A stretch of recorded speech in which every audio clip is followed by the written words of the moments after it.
মুরগির শরীরে অত্যাধিক গরম লেগে গেলে যে সকল লক্ষণ দেখে আপনি বুঝতে পারবেন যে মুরগির শরীরের অতিরিক্ত গরম লেগে গিয়েছে।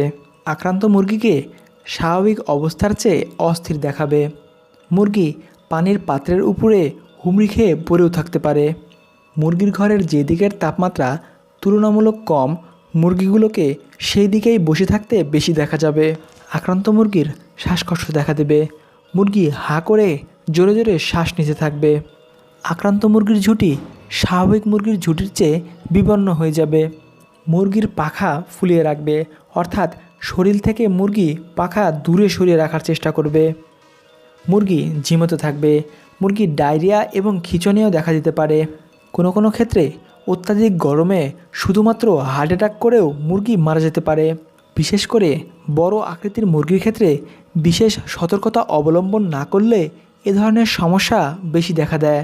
বিশেষ করে 5 সপ্তাহের অধিক বয়সের মুরগি হিটস্ট্রোকের আশঙ্কা বেশি দেখা দেয়, তবে এর চেয়ে কম বয়সের মুরগিও হিটস্ট্রোক করতে পারে।